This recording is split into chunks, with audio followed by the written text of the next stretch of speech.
este año 2023 se cumplen 40 años de democracia en Argentina, ininterrumpidos de gobierno democrático. Pero para saber qué es la democracia en sí, tenemos que ir a los orígenes, definir qué es la democracia y ir a los orígenes, de dónde proviene esa forma de gobierno, esa idea de forma de gobierno. Y para eso tenemos aquí al compañero alumno Mauricio Gómez Rotela. Y él ha hecho una investigación sobre lo que es la democracia y el aporte de las compañeras Yasmín, Nicole Lucero, también, ya que está, lo nombramos. Mauricio, decime coméntame qué es la democracia. Bueno, la democracia es un sistema político en lo que se basa que el pueblo tiene que tener el control del poder político, que tenga participación en el sistema político. Ajá, y el pueblo, el concepto, digamos, actual de democracia hace que el pueblo elija a sus representantes, ¿no? Y por voto, sí, popular, y elija al pueblo, ¿sí? Ese es el concepto de democracia actual, digamos, que se viene practicando. Pero ¿qué significa democracia? Bueno, democracia viene de la palabra en griego demos, que significa poder, y cracia, del pueblo. Demo, el poder del pueblo, ¿sí? El pueblo, demo, pueblo, y después vamos a ir a los orígenes, ahí vamos a sacar de dónde viene demo, ¿no? Pueblo. Y gracia, gobierno, ¿sí? Gobierno del pueblo, ¿sí? Pero este concepto de democracia actual, digamos que es diferente a cómo nació la democracia, ¿sí? Ahora vamos a definir cómo es esa democracia en los orígenes. ¿Dónde empieza a hablar, dónde es el origen de la democracia, Mauricio?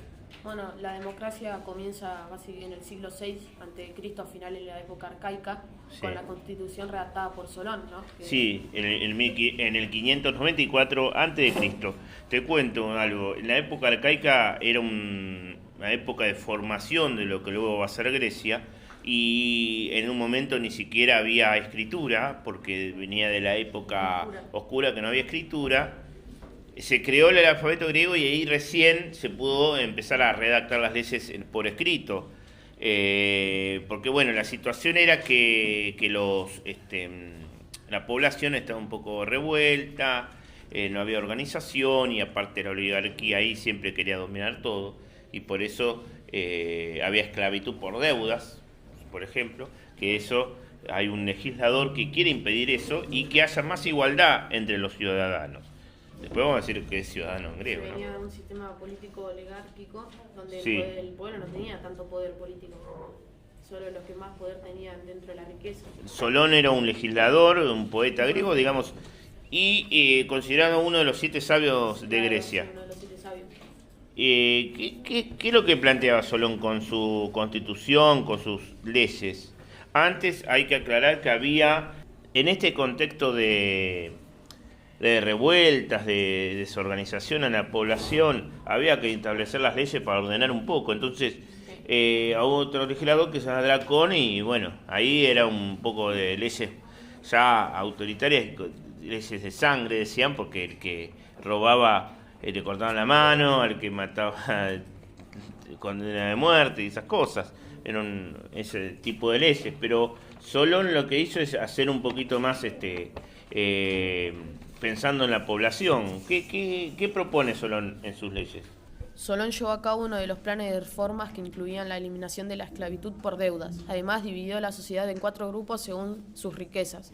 Quería terminar con la influencia de la aristocracia y sus privilegios, buscando la igualdad de derechos para los ciudadanos, ¿no? Bien, sí, de esa manera, la igualdad de derechos. Y limitar el poder de la aristocracia, de los oligárquicos también. ¿Y dónde se empieza a utilizar? ¿Quién empieza a hablar de igualdad de derechos? Con un término que se llama isonomía. Es considerado fundamental la aparición de la futura democracia, este concepto, que marcaba la igualdad de derechos de los ciudadanos. ¿Quién empieza a hablar de eso? Lo empieza a hablar Heródoto. El concepto de isonomía, Heródoto lo contrapone ¿con qué otro sistema? ¿Con la monarquía y la aristocracia. Sí. Bueno, las monarquías fueron lo primero que hubo sistema de gobierno en Grecia, y después la aristocracia, este grupo selecto, ¿no? La aristocracia es la clase social formada por personas de riquezas, con riquezas, ¿sí? Es un grupo selecto de la sociedad. Y eso a veces forman lo que es la oligarquía, que es una forma de gobierno en la que el poder está en manos de estos pocos, estas clases privilegiadas. Podemos decir que la aristocracia es un grupo dentro de la clase alta de los ricos, ¿sí? Y los más ricos de los ricos. Y bueno, ¿dónde se ve ese gobierno aristocrático en Atenas, por ejemplo? ¿Con qué? ¿Cuando se crea qué? Cuando se crean los arcontes. Sí, claro. Eran elegidos entre la nobleza. Entre la nobleza, claro. Ahí se ve un gobierno aristocrático, porque en Grecia, antes la democracia, primero fueron monarquías, después los gobiernos aristocráticos, y así se fue formando, por ejemplo, Esparta, ¿no? Pero dentro de Atenas, ahí empezó a organizarse la sociedad para organizar esta población que en Grecia se estaba revuelta, y medio que con esto se calmó un poco. Pero después vuelve. Las luchas. Se renuevan las luchas por muchas cosas, por la tierra, por muchas cosas que quería la población, ¿sí? Y en ese contexto, ¿qué aparece, Mauricio? La tiranía. La tiranía, sí, la tiranía. ¿Quién es quién es Pisístratos? Que gobernó entre el 565 y 527. Hay que aclarar que la tiranía griega no es el mismo concepto de tiranía actual. ¿Qué significa para los griegos tiranía? Lo llamaron al poder absoluto ejercido en la polis por un individuo que había llegado al poder por la fuerza y que gobernaba al margen de la ley. O sea, los tiranos, aunque normalmente eran aristócratas, defendían al pueblo llano, ¿sí?, frente a los abusos de la nobleza. Entonces eran como líderes, tipo caudillos, que estaban a favor del pueblo en sí. Por ejemplo, Pisístratos ¿qué había hecho Pisístratos en esa tiranía que gobernaba Grecia? Que lo van a elegir en las asambleas también, en las reuniones. Entonces, ¿pero qué generó? Industria, comercio. ¿Para qué dio comercio? Dio trabajo también. ¿Pero para qué? ¿Para cobrar más qué? Más impuestos. Más impuestos, y ahí, ¿a qué acrecienta? ¿Al qué? Al Estado, digamos, ateniense, podríamos decir. La tiranía de Pisístratos también se termina cuando también siguen sus hijos Hipias y Parco, y uno de ellos es asesinado, y comienza a perfilarse ya el sistema democrático. ¿Con quién sigue esta segunda etapa de creación del sistema democrático, Mauricio? Con Clístenes, que se contrapuso a la tiranía de Pisístratos y fue su rival. La revolución.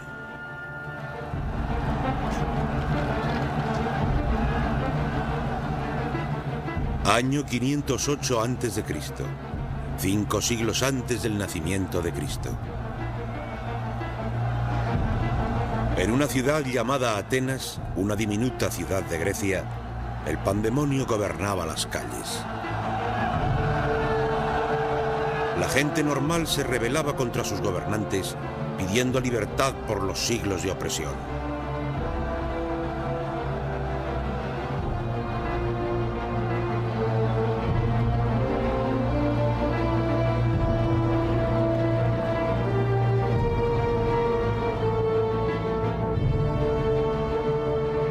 En este momento gobernaba un hombre, un noble ateniense llamado Cleístenes.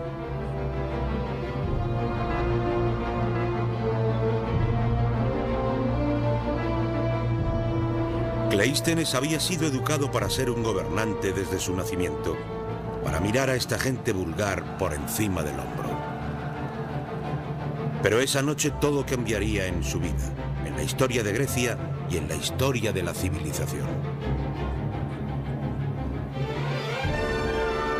En un instante de inspiración, Cleístenes se daría cuenta de que esa gente vulgar debía tener libertad, una oportunidad para forjar su propio destino, para gobernarse a sí mismos. Y con esta decisión, Cleístenes encaminaría a sus contemporáneos griegos hacia el imperio.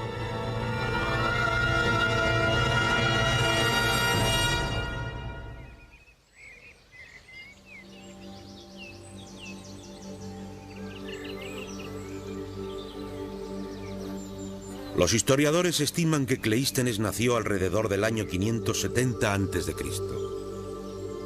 No era en absoluto el tipo de hombre para el pueblo, ya que había nacido en una de las familias más ricas de Grecia. Su casa era un palacio para aquella época.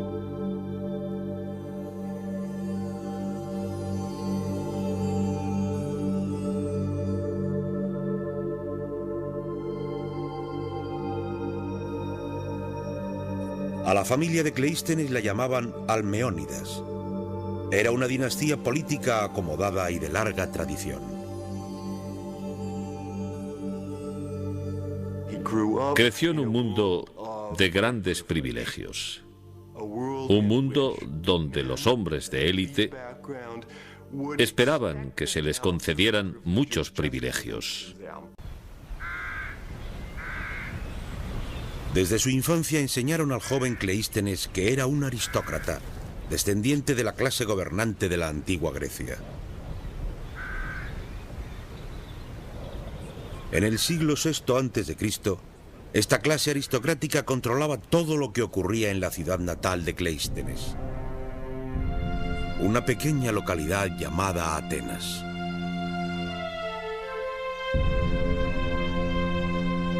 Atenas está situada en el centro de una península del Mediterráneo que Cleístenes conocía como Hélade y que ahora llamamos Grecia.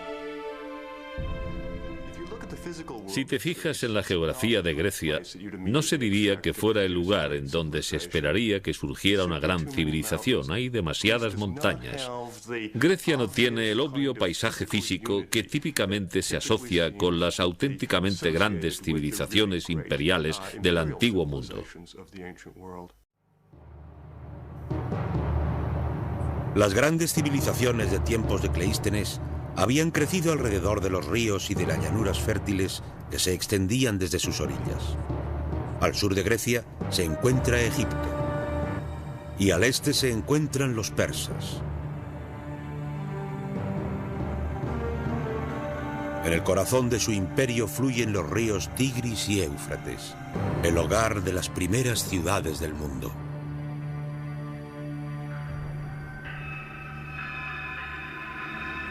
Pero Grecia no contaba con extensas llanuras. Era un paisaje dividido por cadenas montañosas.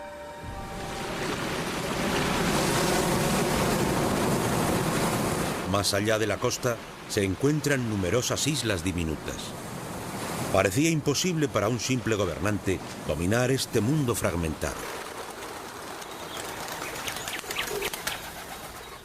Grecia estaba dividida en innumerables naciones diminutas, cada una con su propia cultura e historia.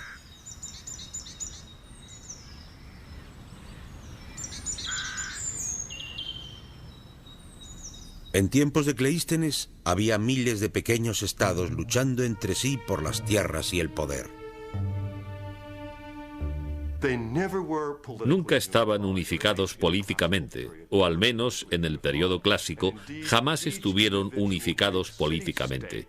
Y además, cada ciudad-estado griega, cada polis, luchaba por mantener su propia independencia, a veces con éxito, a veces sin él.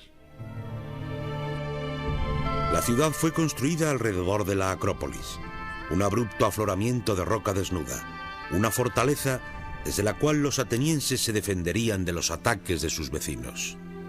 No era una sociedad de iguales. Los atenienses comunes vivían bajo el yugo de los aristócratas, hombres como el padre de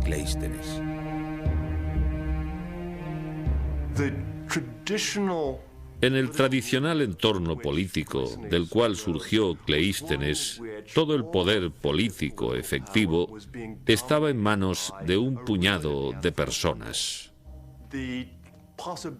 La posibilidad de que la gente común de Atenas pudiera ser influyente estaba muy lejos del pensamiento de las élites tradicionales griegas. Para el escritor griego Aristóteles, se trataba de un mundo marcado por la injusticia. Todo el país estaba en manos de unos cuantos. Lo más duro y amargo para las masas era su estado de servidumbre. No es que estuvieran descontentos por una cosa concreta, ya que no participaban en nada.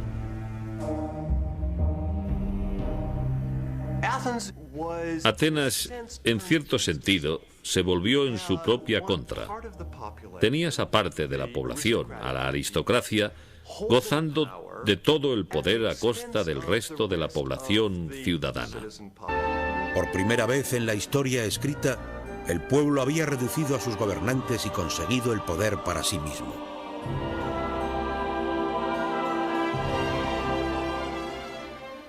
Atenas en este momento está bajo el control del populacho. Gente corriente que se había rebelado sin un liderato organizado. Y la pregunta es, ¿y ahora qué pasa? En este nuevo amanecer, el pueblo ateniense se dirigió a un hombre.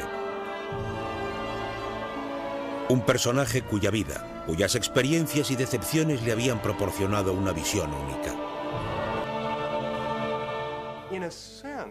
En cierto sentido, lo que Cleístenes tenía que hacer era diseñar una revolucionaria solución gubernamental para una situación política revolucionaria.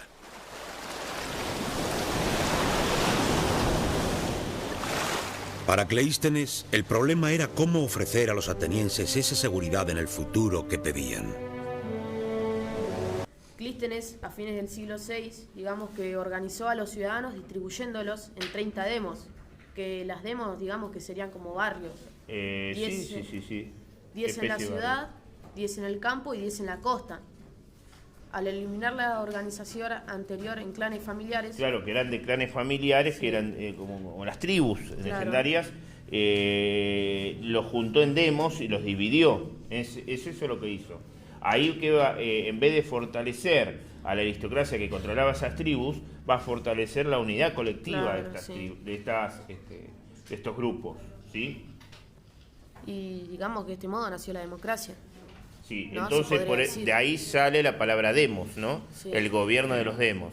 ¿Se entiende? Entonces, Clístenes también había hecho una cosa, la ley del ostracismo. ¿Qué es la ley del ostracismo? La ley del ostracismo es el destierro al que se le condenaba a los ciudadanos que se consideraban malos hacia la soberanía popular. Esta ley fue instituida por Clístenes en el año 510 a.C., después del derrocamiento de la tiranía de Pisístrato y de su hijo Hipias. Se creó la ley precisamente para evitar que la tiranía, que alguien como Pisístrato, pudiera volver a tomar el poder. Pero esto dice que esta figura de otro personaje, o de otro agente político ahí, fue la figura del demagogo, que es ese político que es adulador al pueblo y que hace ver que quiere lo mejor para el pueblo, pero en realidad quiere lo mejor para él. Y eso es uno dicen que es una de las enfermedades que tiene la política, ¿no? Digamos, la aparición del demagogo, que lo tenemos hasta el día de hoy, exactamente, Mauricio. Pero bueno, no hay que dar nombres, obviamente, ya fíjense que la política nace en Grecia y ahí están, ¿no? Y demagogos en todos los ámbitos hay, ¿no? Pero bueno. No solo en la política. No solo en la política, pero bueno, seguimos con la historia. En una colina ateniense se estaba excavando en la roca una gran sala de reuniones. Aquí, a la sombra de la Acrópolis, los ciudadanos de Atenas ahora se podían reunir para discutir el futuro de su estado.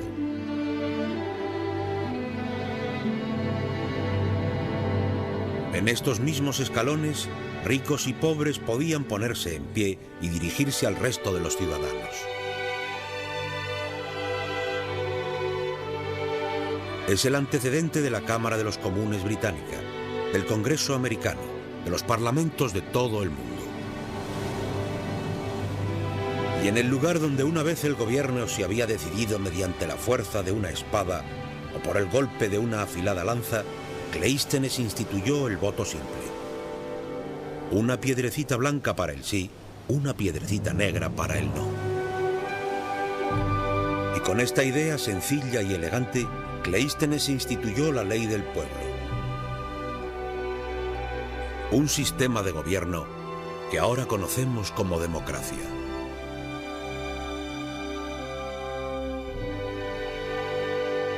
La Gran Asamblea ateniense se reuniría cada 9 días para votar temas referentes a toda la administración del Estado. Desde el incremento de los impuestos a la construcción de las carreteras. Desde el precio de los higos hasta la declaración de una guerra.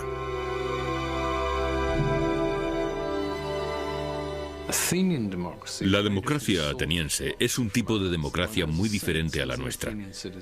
Uno tiene la sensación, como ciudadano ateniense, de que no es diferente. No hay nosotros y ellos. No hay un gobierno separado del ciudadano ateniense corriente.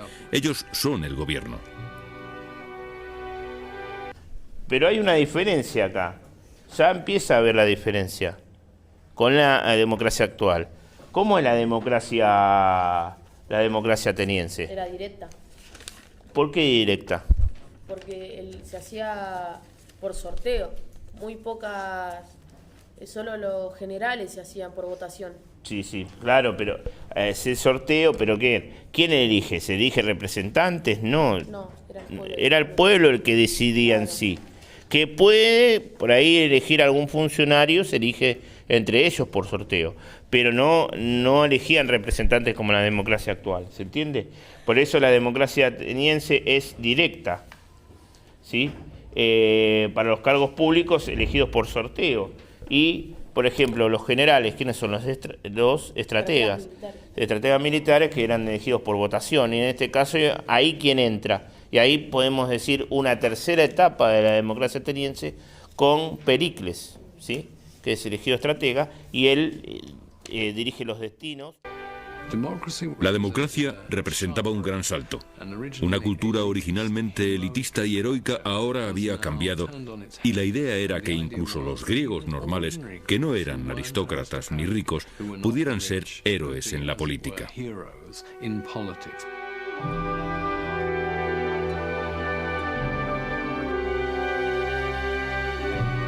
Era un sistema de gobierno que transformaría este diminuto estado y desencadenaría la civilización más floreciente que el mundo había visto hasta entonces.